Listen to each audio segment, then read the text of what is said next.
블랙핑크 제니의 개인 레이블 오드 아틀리에, 리사의 라우드, 지수의 블리스부터 CK의 KC, 홍다빈의 CTYL, 애쉬알랜드의 미드나잇 레코즈, 최근 창모의 새 레이블 모리엔트까지 최근 들어 많은 아티스트들이 오랫동안 본인의 커리어를 쌓아온 기존 회사의 둥지를 떠나 개인 레이블을 만들어 독립적인 활동을 선택하고 있는데요. 과연 그 이유는 무엇인지, 왜 아티스트는 유명해질수록 독립을 원하게 되는 건지, 오늘은 이 질문에 대해 함께 이야기해보는 시간을 가져보도록 하겠습니다. 어릴 땐 빨리 어른이 되고 싶고 학생일 땐 졸업만 바라보다가 직장인이 되면 또 퇴사만을 꿈꾸며 살아가는 우리. 기본적으로 사람은 본인이 직접 주도권을 잡으며 길을 걸어가고 있다고 느낄 때 비로소 심리적인 안정감을 얻는다고 합니다. 근데 반대로 모든 게 내 뜻대로 되지 않고 어느 무언가가 나를 이끌어가는 느낌이 들고 날 때 점점 불안과 무기력, 그리고 자존감 저하까지 겪게 된다고 하죠. 누구는 우울하거나 불안할 때 집에서 청소를 하거나 요리를 하는 게 도움이 된다고 하는데요. 이건 내가 머무는 공간을 스스로 정리하고 내 입에 들어가는 음식을 직접 만들어 먹으면서 내 삶을 내가 컨트롤하고 있다는 감각을 조금씩 되찾아 가는 것이기 때문이라고 합니다. 물론 어딜 가든 처음에는 새로운 환경에 적응하느라 바쁘지만 조금씩 익숙해지고 적응을 하다 보면 남이 짜놓은 틀 안에서 사는 것이 아니라 이제는 내가 만든 기준 안에서 살고 싶다는 생각이 어느 순간 한 번쯤은 찾아오게 되죠. 그럴 때 우리는 문득 이런 질문을 던지게 됩니다. 지금 내가 사는 방식은 과연 진짜 내 방식일까? 하고요. 철학자 미셸 푸코는 진짜 권력은 눈에 보이지 않는 구조 속에서 작동한다 고 말했는데요. 누가 나한테 내리는 지시나 명령보다 우리가 아무 생각 없이 따르는 당연한 규칙, 익숙한 시스템을 통해 조용히 나를 통제하는 힘이 바로 그 보이지 않는 권력이라는 거죠. 그래서 우리는 누군가에게 지시받는 것보다 말없이 굴러가는 구조 속에 갇혀 있을 때 더 깊은 답답함을 느끼게 되는지도 모릅니다. 그리고 그 시스템이 아무리 합리적이라고 해도 그게 내가 원하는 방식이 아니라는 걸 느끼는 순간부터 우리는 그 안에서 조금씩 자기 자신에 대한 질문을 던지게 되는 거죠. 아티스트로서 누구나 처음에는 안정된 틀 안에서 시작하고 싶기 마련입니다. 처음엔 모르는 것도 많고 주위에 아는 사람도 없고 이 판이 도대체 어떻게 돌아가는지에 대한 전문적인 감각도 잘 없기 때문에 차가운 세상은 크고 낯설게 느껴지고 혼자서 무턱대고 온갖 시행착오를 겪어가며 무언가를 해낸다는 게 쉽지 않게 보이는 거죠. 그렇기 때문에 이미 유명세가 있고 잘 돌아가고 있는 기반이나 시스템이 마치 동아줄처럼 느껴질 것이라고 생각합니다. 그게 이미 이름이 유명한 회사라면 더더욱 그렇고요. 그냥 회사가 시키는 대로 하고 내가 음악만 열심히 하면 알아서 다 돌아가는 구조니까요. 하지만 세상에 공짜는 없습니다. 아티스트는 회사에 처음 들어올 때 회사가 책상 위에 내놓는 계약서를 통해 많은 것들이 묶여버리게 되기 마련이죠. 애초에 신인이거나 연습생 신분이라 몇 안 되는 팬, 몇 안 되는 음원 수익 등 어느 정도의 기반조차 없는 상태이기 때문에 협상 테이블에서는 상황이 더 불리할 수밖에 없고 보통은 써있는 대로 수긍하고 밑에 있는 서명란에 사인을 할 수밖에 없죠. 그리고 그 아티스트를 띄어 수익을 만들어내야 하는 회사 입장에서는 처음에 막대한 투자금을 내는 대신 당연히 회사가 마스터권을 포함한 모든 아티스트의 권리를 가져가는 구조가 형성될 수밖에 없습니다. 자본적인 리스크를 처음에 짊어지는 쪽은 아티스트가 아닌 회사니까요. 여기서 잠시 마스터권이라는 개념을 조금 짚고 넘어가야 할 것 같은데요. 마스터권은 쉽게 말해 아티스트가 녹음한 음원 파일의 원본에 대한 소유권을 뜻합니다. 부동산으로 치면 집 키 같은 개념인 거죠.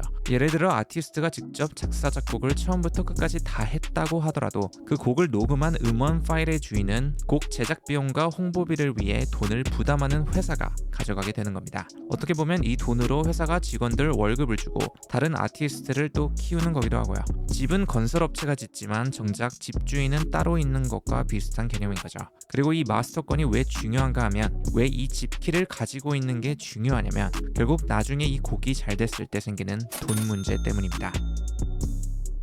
당연히 처음에 리스크를 짊어지고 돈을 투자해서 결과물을 만들고 그걸 또 홍보하느라 추가 비용까지 쓰는 회사가 더 많은 돈을 가져가는 건 어찌 보면 합리적이라고도 볼 수 있습니다. 아이돌 시장에서는 아티스트가 작사 작곡조차 안 하고 단순히 만들어진 곡을 부르기만 하는 케이스가 대부분이지만 힙합씬처럼 아티스트가 처음부터 다 만들고 심지어 직접 부르기까지 했더라도 그 곡의 마스터권은 회사에게 가게 되고 스트리밍, 유튜브, 방송, 광고, 영화 OST 등 다양한 경로로 발생하는 대부분의 동안의 음원 수익은 집키를 가진 바로 그 마스터권자의 통장으로 들어가게 되는 건데요. 정확한 수치는 물론 계약마다 다를 수는 있지만 일반적인 비율로 보면 많게는 회사가 가져가는 수익이 아티스트비의 3배에서 10배 이상 차이가 난다고도 합니다. 예를 들어 음원 플랫폼과 유통사 등이 먼저 가져가는 수수료를 제외한 순수 음원 수익이 120만 원이라고 가정했을 때 그 120만 원은 5대1의 비율로 나뉘게 되는데요. 그러면 인접권 100만 원, 저작권 20만 원이 되죠. 그리고 저작권 20만 원은 보통 작사 작곡에 참여한 여러 사람들끼리 거의 동일한 비율에 따라 나눠 갖게 되지만 100만 원의 인접권은 살인적인 비율로 마스터권을 가진 회사 쪽이 약 90%, 실현자 인접권을 가진 아티스트가 약 10% 정도를 가져가게 되죠.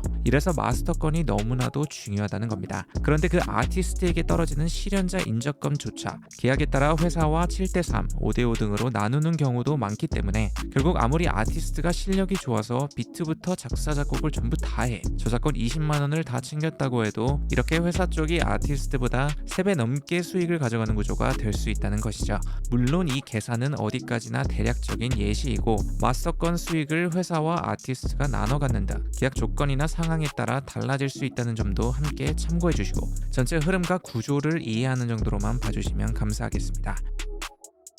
그리고 실제로 프랭크 오션도 이런 살인적인 구조를 벗어나기 위해 발버둥 쳤었는데요. 당시 그가 속해 있던 레이블 데프잼과의 계약 안에는 정규 앨범 2장을 내야 한다는 조건이 있었고 그 조건을 다 채우기 위해 그는 Endless라는 앨범을 먼저 형식적으로 발표했고 바로 다음날 그는 개인 레이블 Boys Don't Cry를 만들어 자유가 된 몸으로 블론드를 세상에 공개했습니다. 사람들의 기억에 크게 남지 않은 Endless는 당시 빌보드 200 차트에도 진입하지 못했지만 개인으로 독립한 이후 발표한 블론드는 발매 첫 주에 미국 빌보드 200 차트 1위에 오르며 상업적으로도 대성공을 거뒀고 당대 최고의 앨범 중 하나라는 찬사를 받으며 롤링스톤, 피치포크, 타임즈 등 수많은 매체의 올해의 앨범 리스트를 휩쓸었었죠. 특히 회사를 벗어나 마스터권까지 프랭크 오션 본인이 소유한 상태였기 때문에 블론드로 벌어들인 막대한 수익 역시 고스란히 프랭크 오션 본인에게 돌아가게 되었습니다. 그리고 테일러 스위프트 또한 자신이 만든 음악의 마스터권을 되찾기 위해 과거 소속사와의 계약이 끝난 뒤 기존 음반들을 직접 재녹음해 새로운 마스터권을 만든 다음 팬들에게는 앞으로 이 새로운 버전을 들어달라고 요청했었죠. 이 또한 작사 작곡을 테일러 본인이 직접 했었기 때문에 저작권을 대부분 가지고 있어 가능했던 사례였고 왜 마스터권이 중요한지를 대중에게 다시 각인시킨 대표적인 사건이기도 했습니다.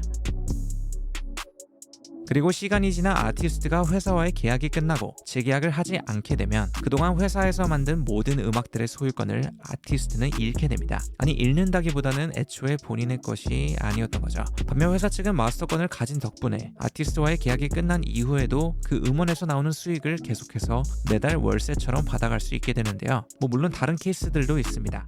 무엇이냐면은 이제 노래에 대한 권리를 이야기하는데 보통 회사가 100% 그걸 가지고 있고 가수가 계약돼 있는 동안 회사와 정산을 이렇게 매달 혹은 주기마다 하잖아요. 그러다가 이제 회사에서 가수가 나갈 경우에는 이제 그다음부터는 회사는 가수에게 정산을 보통 안 해요. 저 같은 경우는 그렇지가 않아요. 회사가 물론 이걸 안 한다고 해서 나쁜 회사가 되는 것은 또 아니지만 저는 그냥 그동안 좋았으니까 우리 너무 좋았고 앞으로 잘 지냈으면 좋겠다 하고 계속 매달 정산을 영원히 해줘요. 예를 들어 레코드도 저희 직원들 저가 같이 만든 음반인데 그거를 자기가 회사 나간다고 그럼 내가 음원 권리도 내가 갖고 저작권 인권도 내가 갖고 저작권도 자기가 갖고 실현권도 갖고 음원 정산된 수익도 100% 내가 다 가져갈 거야. 이게 말이 되나요? 그럼 같이 일한 저나 저희 직원들은 뭐가 되죠? 결국에는 저희 장상준 실장님과 비프리가 장상준 실장님의 집에서 함께 이야기를 하고 거기에 계약서에 사인을 하고 도장을 찍고 2년 동안 정산이 됐어요.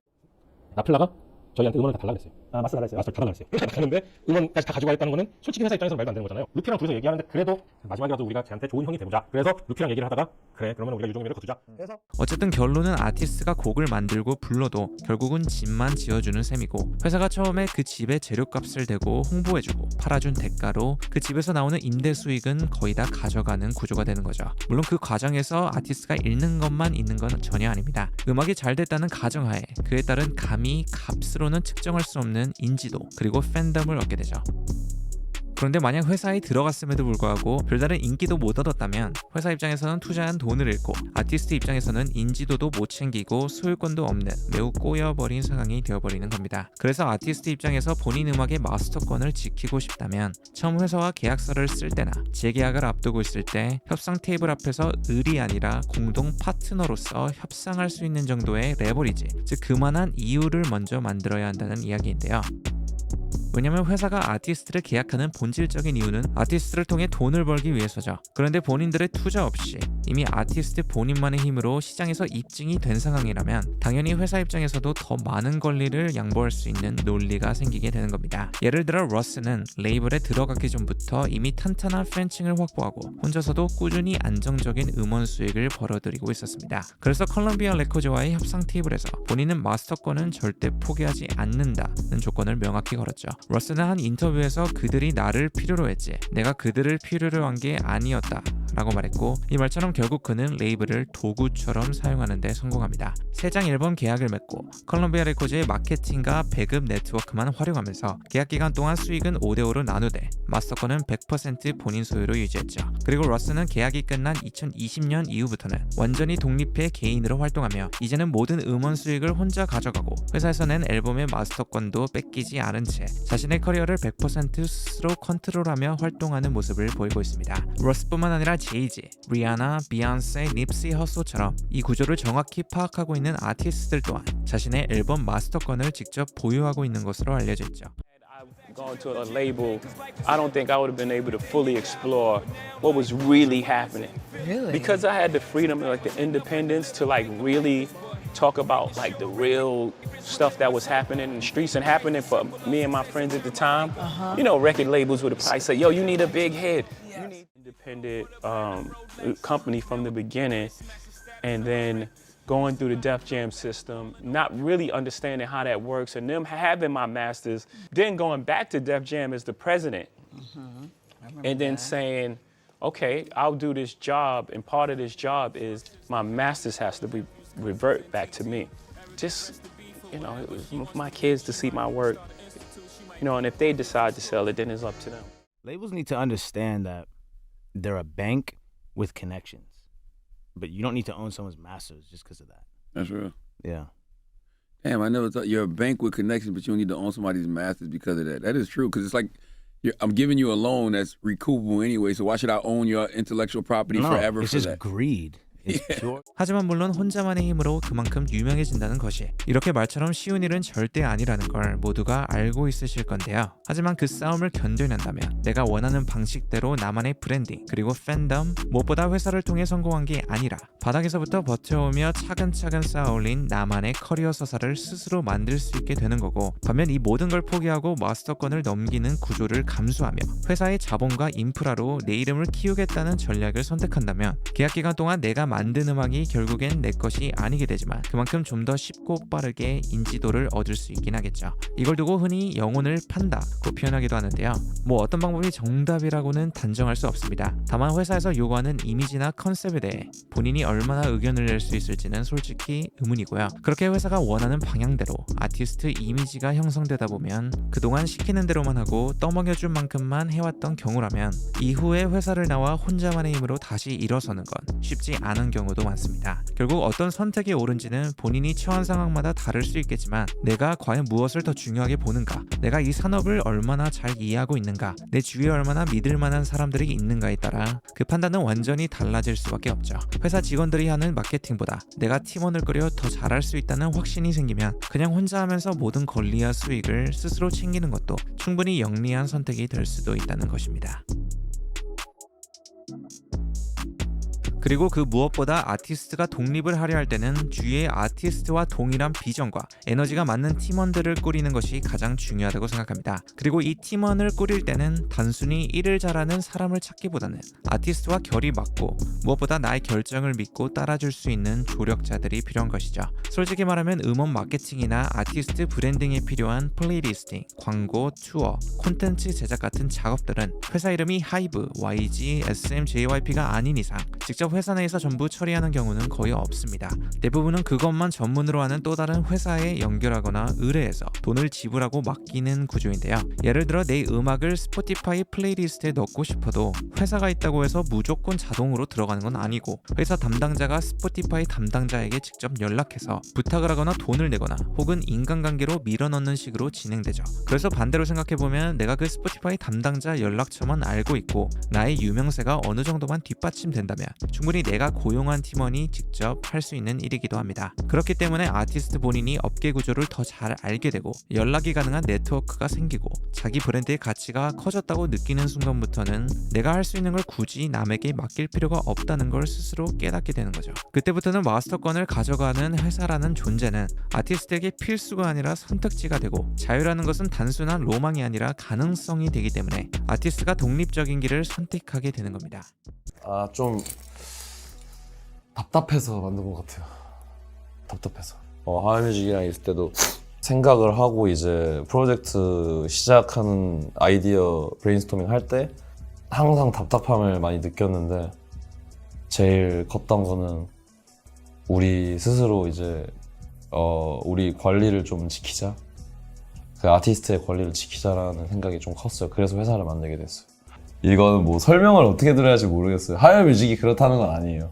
정말 좋은 회사고 간다 그러면 저는 추천을 하고 하지만 네, 회사에 끌려가는 아티스트 그리고 아티스트한테 끌려가는 회사 둘 다 안 좋은 것 같아서 아티스트로서 회사로부터의 독립은 단순한 계약서 한 장을 찍고서 나오는 것이 아니라 이건 본격적으로 회사의 질서를 벗어나 본인만의 질서를 세우는 작업입니다. 새롭게 둥지를 트면 아티스트의 서사가 더 진하게 새겨진다는 말은 이제는 음악을 만드는 일뿐만 아니라 내 목소리, 내 세계관, 내 가치관까지 스스로 규정해야 하며 그에 대한 모든 책임도 오롯이 자신이 짊어지게 된다는 뜻입니다. 더 이상 인터뷰에서도 회사 사람이 뒤에서 필터링해주지 않고 야 그건 회사 방침에 어긋나잖아 라는 말도 사라지죠. 이제는 내가 하는 말 하나하나가 그대로 내 서사 자체를 만들어가는 과정이 되는 건데요. 누가 시켜서 하는 말이 아니라 내가 직접 고른 단어들을 통해 내가 책임지는 세계관을 만들고 브랜드 정체성도 완전히 달라지게 되는 겁니다. 이제는 본인이 추구하는 음악 스타일로 자유롭게 이미지 변신을 할 수도 있고 누구의 연출도 없이 누구의 대본도 없이 내가 원하는 결대로 스스로를 재구성할 수 있게 되는 거죠. 예전엔 하지 못했던 아티스트와의 협업도 이제는 내가 직접 연락하고 내가 결정하고 내 손으로 만들어낼 수 있고 어떤 이미지를 보여줄지 어떤 메시지를 팬들에게 전달할지에 대한 모든 통제와 판단 역시 이제는 스스로 컨트롤할 수 있게 됩니다. 이게 바로 아티스트가 독립을 하는 이후에 가장 크게 달라지는 변화이죠. 하지만 아티스트 누구나 이 길을 택하는 것은 아닙니다. 왜냐하면 이건 단순히 자유를 쫓는 일이 아니라 모든 결과에 대해 스스로 책임질 준비가 되어 있는 사람만이 갈 수 있는 길이기 때문인데요. 그래서 저는 이렇게 생각합니다.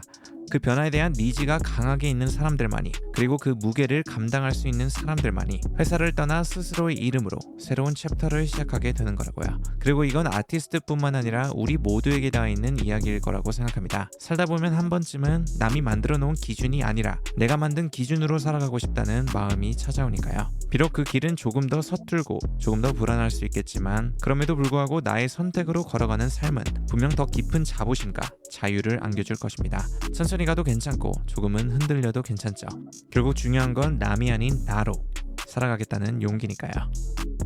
오늘은 여기서 마무리하도록 하겠습니다. 감사합니다.